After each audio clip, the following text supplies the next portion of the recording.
Hi, my name is Carol Johnson. I moved here in 1971. My mother was living here at the time, and she wanted me to come over and live with her, and I did. I was from divorced parents. But anyway, I ended up in 1971, my last year of high school. I enrolled, and I finished my class, my senior year down here. Year was something, 72 of May. That's when Joe Riccardi's opened in Eureka, Six Flags opened. That's two landmarks that are not in Pacific but would influence this town in years to come because of the jobs, and everybody ended up going to Joe's for pizza. So as I went along, I stayed and I got married. And I had two children and I raised them here in this community. I started out in my first apartment in a setting where the subway is. It was called the Shoehart's house. It was a two-story house, and it had the first electric in it, I was told by many people. Okay, so I lived there, and across the street was Bay's Texaco, and that's still there. And then there was the laundromat, and the laundromat was there, and then it was the Montgomery Ward store came in there, catalog, and then it became Molinet, and as far as I know, now it's Loose Pool. What's Molinet?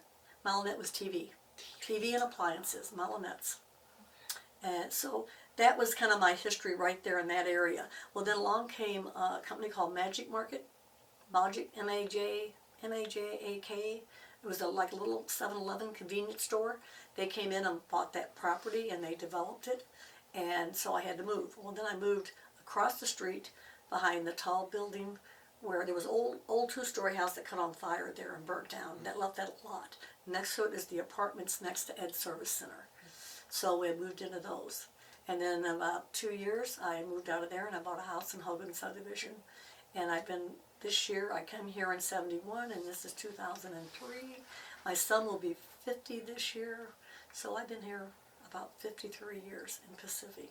Along the way, in 78, my son was starting kindergarten, and I worked in a factory in the city, and I wanted to get Right Point Pen.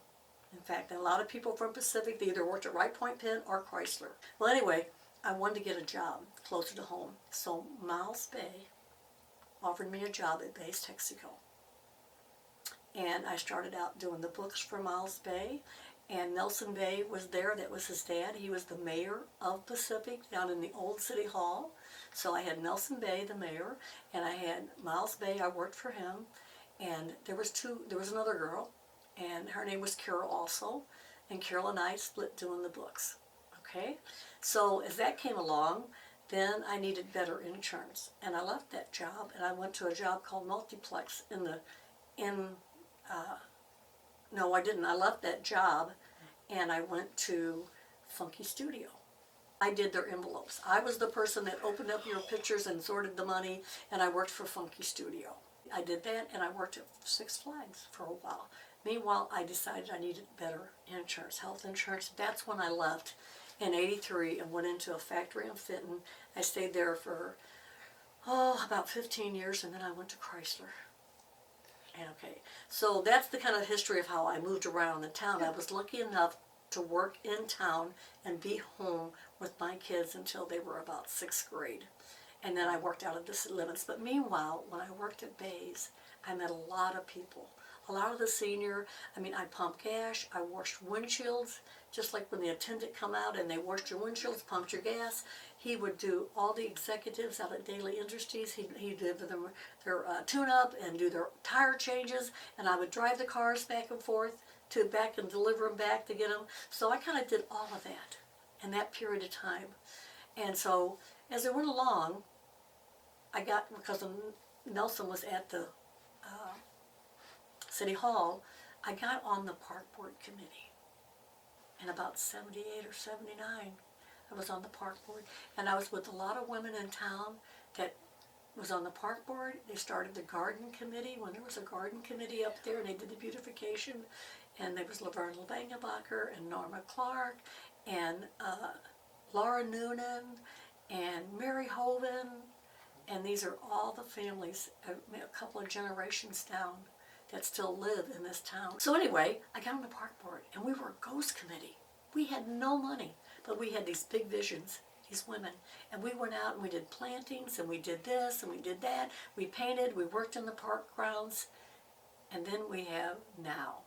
So along the way, I stayed involved in that committee off and on, and then they taught me into working at the polls. So I signed up and I worked at the election polls from probably 78 or 79 until 90, I'd say 95, because I got on at Chrysler. And I had to go on nights and I couldn't work the polls no more. Well, and then I got involved at Chrysler in politics, and I decided to run for office in Pacific. And I ran in 2001. And the Chrysler's job recognizes if you're an elected official, you can have off and go to your meetings. You don't get paid, but you can have off, go to your meetings, and come back. So I would. I go to work at Chrysler, come home, go to my meetings, and I work nights. So I only had the meetings for a couple of hours, but during the day I was home and I could do what the residents wanted me to do. So it worked perfect. So then I got involved, and from there I stayed on committees from, I'd say, 2001 until 2011, and then I lost one race, and I stayed on the committees. I did the fireworks. I came back on 2013 and won, and I stayed until 2021 of April. So I had a total of 18 years officially elected in those two terms, but I had from 78 till now being involved in the community and just overseeing. I felt like we did so much good in those span of what little money we had to be able to say this is our legacy, whether it was Liberty Field, it was Adams Garden, it was Jensen Point, it was the Wintec building, it was this building, it was the Liberty plaque, the plaques in Liberty Field, the fireworks display that I carried on from former Rick Layton and took it to the main city park, and we parked like we were at the drive-in, and then we shouted at the far corner. I had to cancel a couple of times because of heat. Brought it back because that was money that was raised. That wasn't out of city funds. I went door to door and raised that money to shoot those fireworks. And eventually, in 2000, and see Herbie come back on the board and asked me in, I'm trying to think what year, 2013, he was off for 4. Then he came back on, should be about 2017, and said, well, partner with the car show and take it to the Bluff. I had very mixed emotions. I felt like it wasn't going to be a family event ever again. It wasn't going to be the 4th of July where a kid sits on a blanket or a lawn chair, eats watermelon, and went to the car show. Well, that's where we're at the last 5. Well, in 2021, I retired. You don't run. You don't retire from a board. You just don't run again. So when I did, they took it, and they took it, so I don't do it no more. But for years, from 2017 to 2021, I put it up on the mountain. And we had a great, and either I had American Legion sing the national anthem. When I met Brown Jerry's got up on that stage and he sung it freestyle for me. And we saluted all troops at that fireworks display. That was very important. That was a legacy when I was a child. And we went to my stepfamily. We got a hot dog and thought we were eating steak. And we had watermelon and it was oohing and ahhing at those fireworks. So, but I'm not there to do that now. And things can change. Hopefully, things will go better as we go along. Meanwhile, I got active. So then in 2013, I'm trying to think, Mike Bates come off the board between 2013 when Herbie lost that race and between 14, 15. And Herbie is Herb Adams? Yes, Mayor Herb Adams. I worked under 5 mayors. From 2001, I worked with 5 different administrations, and that was Jill Pigg, Mike Titter, Herb Adams, Pallamore, and Steve Myers. Wow. So I had 5 mayors, and I was able to work. I think I was president of the board twice. And you have to learn the people. You have to know the people. And we're not perfect. We're not right or wrong. But I was able to get a lot done. I felt like, and I felt like the community supported us. But anyway, let's get back to this. So the year I graduated was 1972. My field trip was Jensen Point. We went up to Jensen Point for a field trip for a senior class. We went to Six Flags and we went to the Ozarks. That was my senior trip. So Jensen Point stuck in my mind from those days way back in 1972. Then when I found out that Camp Solidarity was outside of town, when I worked in that job that I quit to go in and get better interns, I got it in there at Fenton Multiplex. I met a couple that lived out in Camp Solidarity, and I went out and I cleaned for them. I cleaned their house as one of my side jobs. And when I cleaned out there, I met a whole bunch of people and learned all the history of Camp Solidarity and how you could own the land, but you could own the house, but you couldn't own the land. And it had to go generation to generations. And a lot of the people worked at Anheuser-Busch. A lot of them were German. It was so interesting. So we had that little thing out there. So that was interesting, you know. So as I went along, I got on the history committee.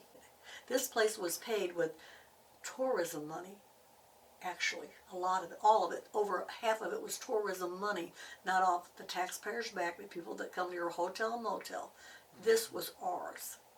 So then we wrote a grant. Well, we wrote a grant for Jensen under Palomar. We did all this while he was in office. Got Jensen, we got this, and right when he was going out and Herbie came back in, I voted for Wintec, and we got the Wintec.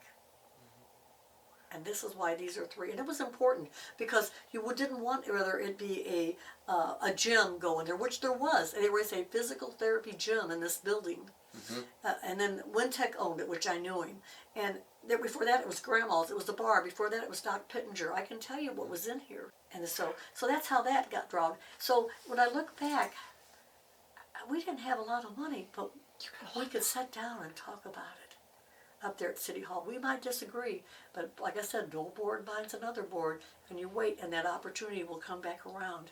And Nothing about Dorrad's it. was on the same, up in the area where the Kentucky Fried Chicken is, up in that way toward the Lazy Larry's lot. Up there along Lazy Larry's lot, there was Dorrad's, and they had the best hot roast beef sliced with lettuce and tomato and mayonnaise on rye bread or wheat bread. Miles Bay would send me up every day to get him a hot roast beef sandwich and bring it back. Red Cedar was my adopted part of me because I knew Ginger and Wes really well. I ate many a meals in there at the counter. I was there the last Super Bowl game and sat in the restaurant, and it was actually Vicki Leah, myself, not Vicki Leah, but Kay LeClaire, the realtor in town, Route 66, and Mike Kirshner, who had the Current, and myself ate dinner and watched the Super Bowl in 2008, and then that closed.